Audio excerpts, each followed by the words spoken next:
What's up, YouTube, and welcome to the next entry in my Play Let's series. Today we're going to be taking a look at Monster Lair, which is by Westone / Alpha System / Hudson Soft / NEC. A little bit convoluted as far as who actually developed this game, but it is part of the Wonder Boy series, although the title is only loosely connected. This one is a little bit of a deviation from the rest of the series in that it is much more of an action game than the more RPG-like Monster World and Monster Land games. This one is a little bit closer to the original Wonder Boy, which was just called Wonder Boy or Adventure Island. But the difference with this one and that one is it has more shooting elements, which is where I think Alpha System comes in, since they are more of a shooter developer. It also has force scrolling on all stages. So let's go ahead and take a look at Monster Lair. This is on the TurboGrafx CD. It is a very early release for the system. And you will notice that it has that CD quality soundtrack kicking. Very colorful game, not unlike any of the other ones in the series. And I also recommend this is one where you turn on the turbo controls because a lot of the power-ups just function a lot better with the turbo controls turned on. So again, has all those hallmarks of the Wonder Boy and Adventure Island in that you pick up a lot of fruit to maintain life. You do actually lose life if you don't pick up fruit, so it's very crucial to pick those up along the way. As you can see, I've picked up probably about 3 or 4 different power-ups already. Oops, and that was very poor. One thing you'll like about this game is the respawning will give you a little bit of flexibility where it drops you in, and I think that's pretty cool.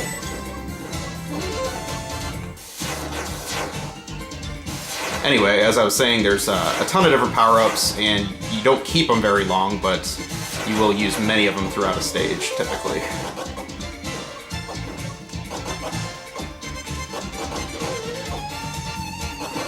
Hear that metal guitar kicking in, really taking advantage of that CD powerhouse technology that was very new at the time this game came out.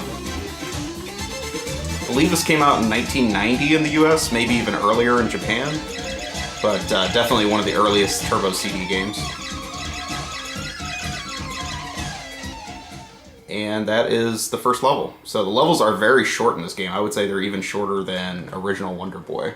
But now we're going to transition to a more pure shooting stage. As you can see, load times aren't too bad. It transitions between the levels very smoothly. You'll notice these fish are shooting beach balls at me, which look like a power-up, but they are definitely not. And they just got me.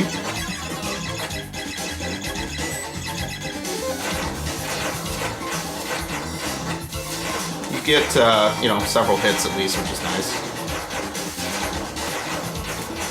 Oh my god. Well, as you can see, I'm using my first continue already.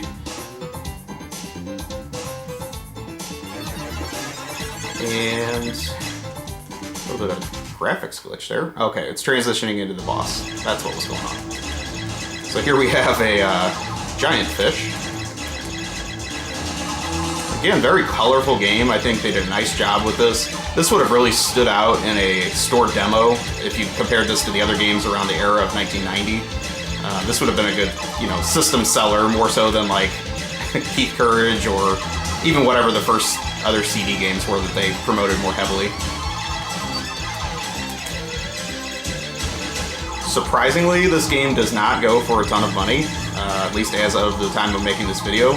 I would say you can get a complete and case copy for, 50 bucks, maybe 55 bucks, which may sound like a lot, but compared to most TurboGrafx games, that's pretty much a drop in the bucket for one that has a lot of replay value, and especially a CD title.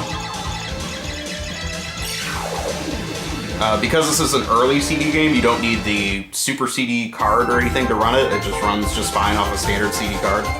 I'm playing it on a Turbo Duo, but if you have a Turbo CD, it'll function just fine with a regular system card. So that's level 2. Like I said, very short levels in this game, and I really don't know how many there are total. Now we go kind of back to a traditional style level, so you'll see the levels bounce between that shooting style and then just force scrolling platforming style.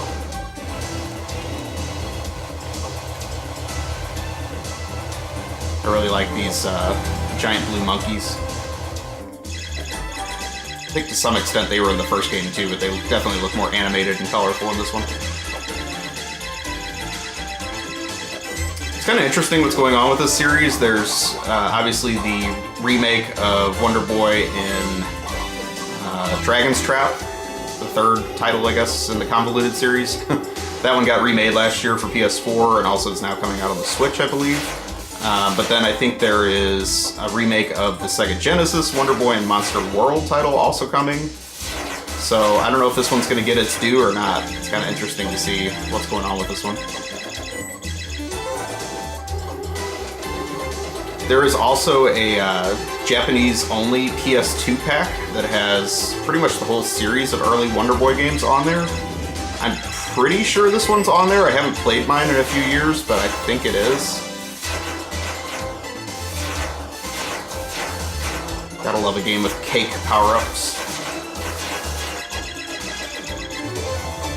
I don't know. I'd be interested to hear what some of you guys think of this game if you played it or if this looks interesting to you. It's not really a turbo game that gets talked about like as the elite of the system by any means, but I really don't think there's anything wrong with it.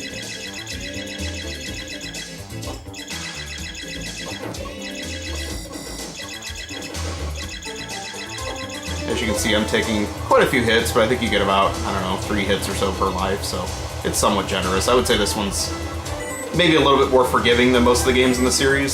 Some of them are pretty brutally hard, including like the original Wonder Boy.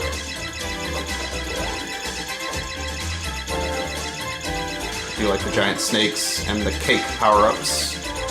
You never really have enough cake power-ups in a game. And now we're going to transition to level 4, which I think goes right back to a shooting style stage.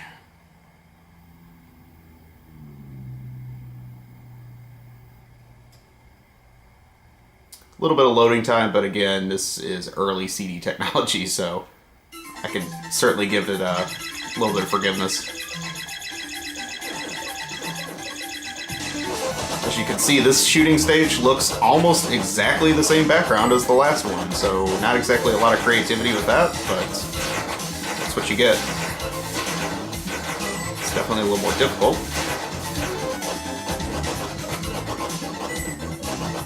I would say probably the first 3 times I played this, I kept thinking the beach balls were power-ups because they just look like they would be, but they definitely are not.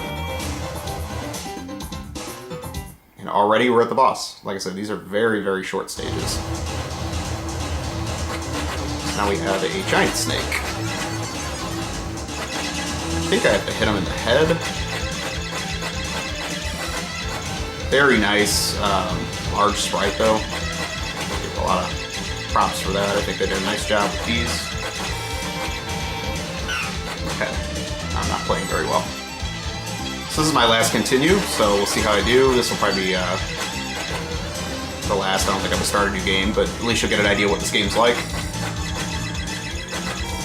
Wow, you don't get, you don't get any bombs or anything, so it's just purely how well you can use the regular weapon. And I don't have any power-ups right now, which kind of stinks. I'm not playing well. This may be my last life.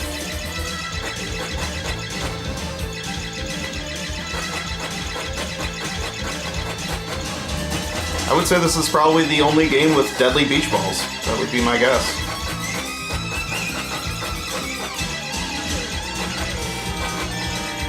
And I am almost dead.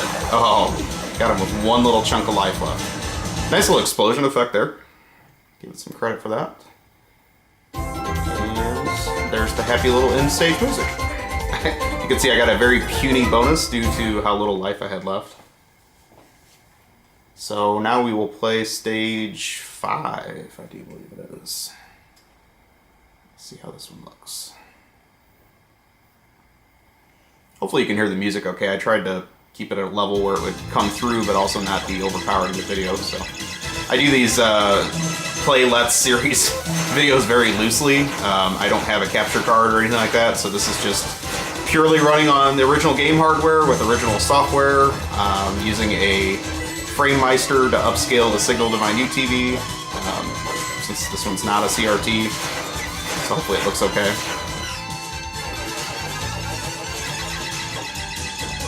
So this stage also feels like some of the underground stages in the first game. I'm gonna put in about right there.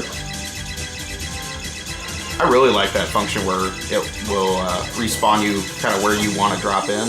That really helps with these auto-scrolling stages.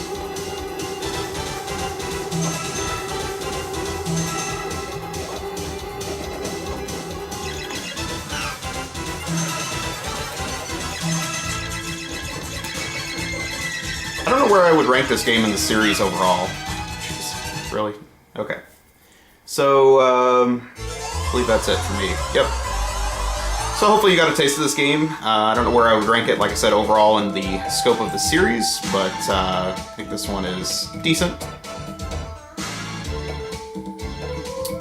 And you can see I got a great game, which is always nice to see. So that's about it for this video. Hopefully you liked it. I haven't done a Play Let's in a while. You can tell me if you like seeing these or if these are just too redundant with the rest of the YouTube content out there.